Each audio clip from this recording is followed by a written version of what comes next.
Welcome and join us for our daily Mussar segment. And I'm not quite sure how to go about it, but I was recently faced with a phenomenon that was really interesting. I noticed something. Sometimes you refer to a person and says,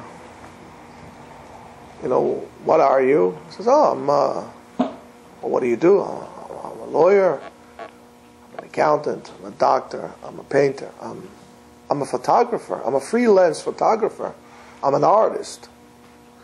And you take a certain pride in that. And you ask a person, where are you from? I say, I'm from LA. Oh, I'm from New York. I'm from England. With pride.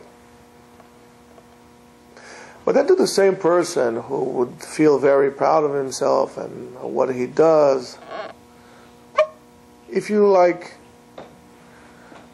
unintentionally dare to ask him, are you Jewish, right?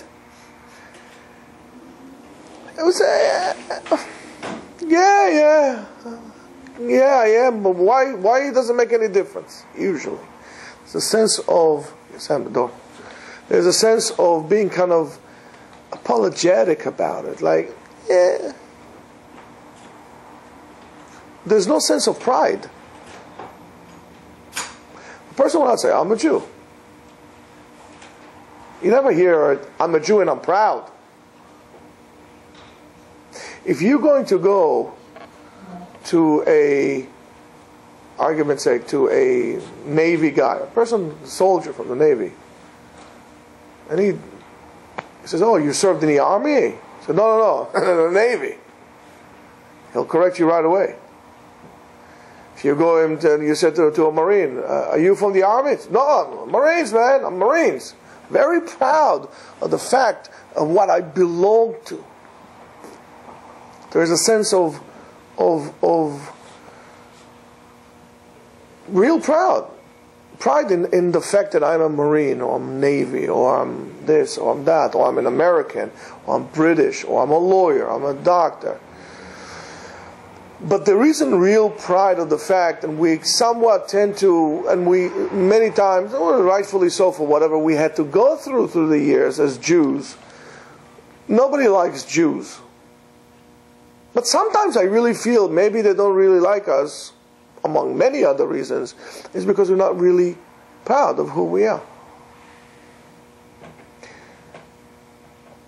Do we really respect our heritage? Do we really respect what we represent? Can somebody be an ambassador of a country that he's not to be proud being a part of?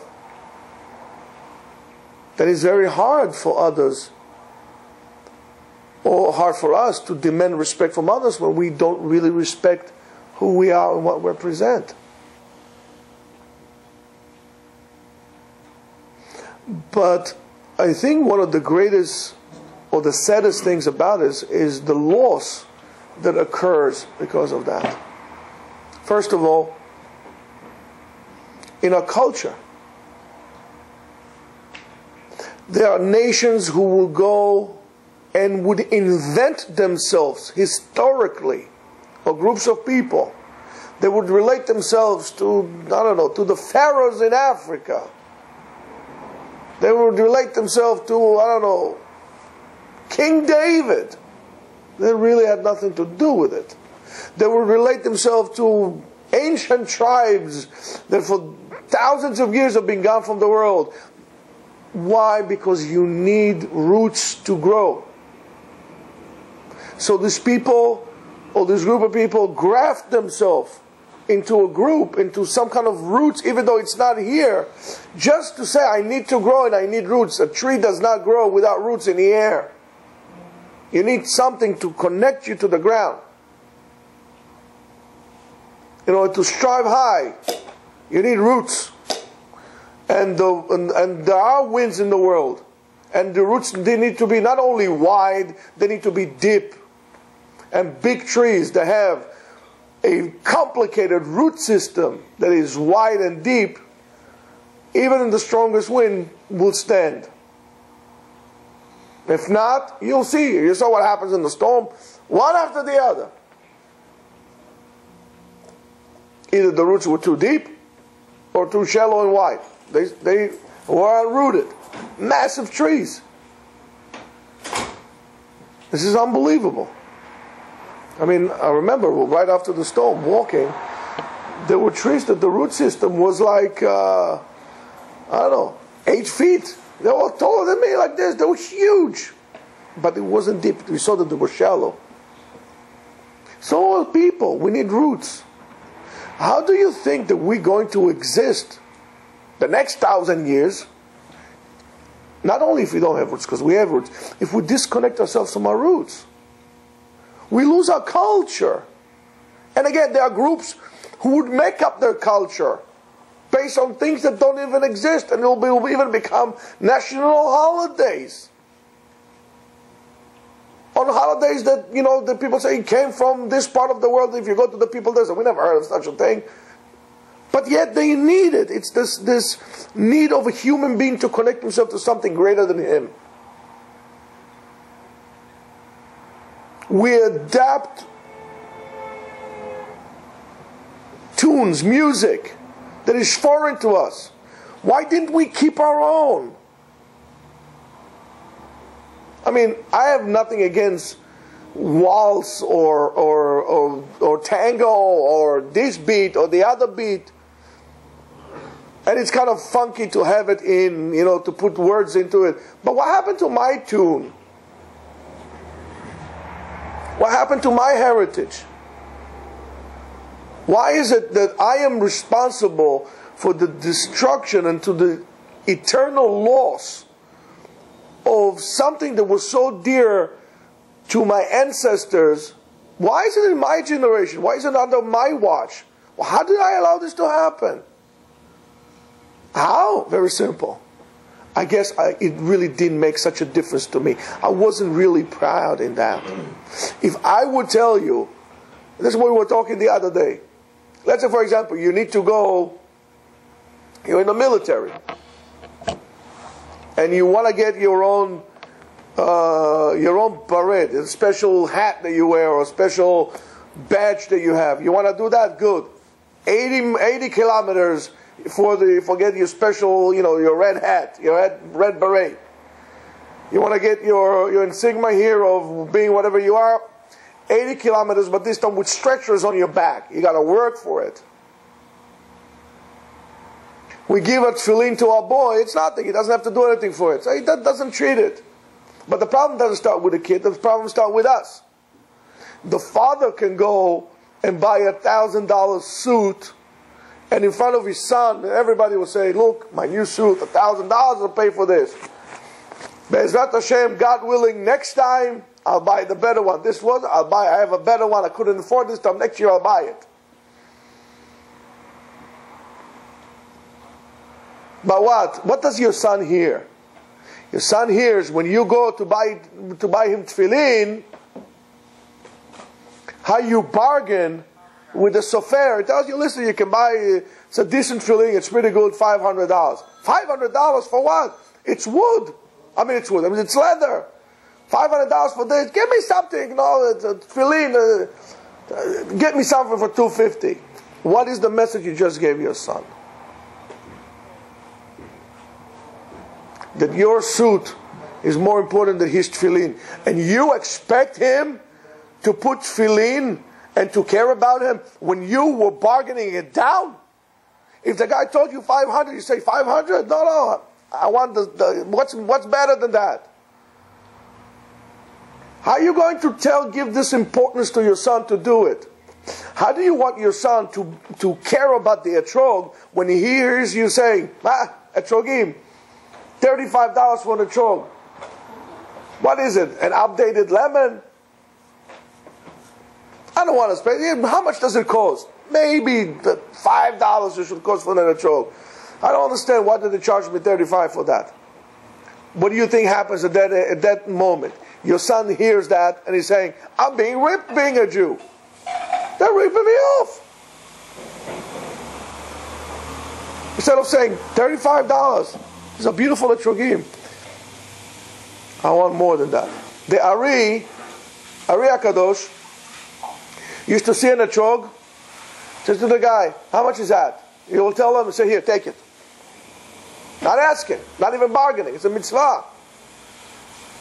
And why do you do that? Because to you it's not important. And because of that, we lost about 98% of our culture. I don't want to go and hear Kedusha to the tune of Ave Maria. It's a beautiful tune, but it has nothing to do with me. I want to go as far as I can. I want to make the connection to my ancestors so I can have, I'll be the link which connect my ancestors with the future, with my children. Otherwise I have nothing to give them. What am I supposed to reinvent Judaism from the beginning? I can't do it. Do any of you know an authentic Jewish tune? Not something modern that somebody picked up. I mean, there's some good songs that people picked up. It's a new tone. It's a nice tune, but I want something older. The older I get, the older I want. I want to be able to connect. Maybe it's the fear that I have. Call it whatever you want, but I understand how important it is because I see how little could I generate out of myself. How corrupt in a way it is. It's not as pure as it was. Because it was so important to them. They kept it like they kept their eyesight. How about my Jewish clothing? Thank God we have Shabbat, or at least we have some Jewish food. We have, what's the Jewish food? Chamin. Matzah, chamin, and gefilte fish. Baruch Hashem for that. But Viennese cake does not cut it for me as a Jewish entity. It tastes good, but you know. That's what I'm talking about. And why? Because we never say, look at ourselves in the mirror and says, I'm a Jew and I'm proud. And because of that, my attitude lingers on to everything I do, including my tefillah, including everything of Avodat Hashem. I don't feel a sense of privileged that I was given to do those mitzvot. I'm privileged to do that. I'm proud of the fact that I was chosen for that. If I would say to you, listen, let's say the American armed forces, I don't know, let's say there are 1 million people in it. Out of what? Out of 300 million people, out of 300 million people, you have maybe 1 million people in the armed forces, let's say. Out of that, maybe you have, I don't know, 3,000 altogether, I don't know, 1,000 Navy SEALs, or I don't know, 700 Delta Force people. How unique they feel. What pride they have in what they represent and what they do, to the point that they're willing to give their life for that.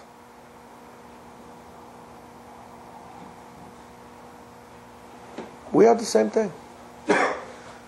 Look at the percentage, it's not so far off. How many billions of people are in the world? How many of them are Jews? And how many of them, the Jews, are observant? And how many from those who are observant really do it because of a sense of a mission, not because they were born into it? And that's the problem. That's why not only we can't keep the people, we're losing what we're supposed to hand over. So I think the workout for today, the exercise for today, should be to start feeling and verbalizing the sense of pride and mission and privilege in being a Jew. And why is that? Because the first thing you should say when you open your eyes, Modeh ani lefanecha. I know, she'echzarta bi nishmati, but for what did you give my soul back? I'm thanking you, Hashem. Thank you. Thank you. You have to start your day with thank you. So let's thank Hashem first of all that He chose us, shebachar banu michol ha'amim, and He gave us Torah. Let's try to save what we have, and maybe after that we could start regenerating authentic Jewish culture.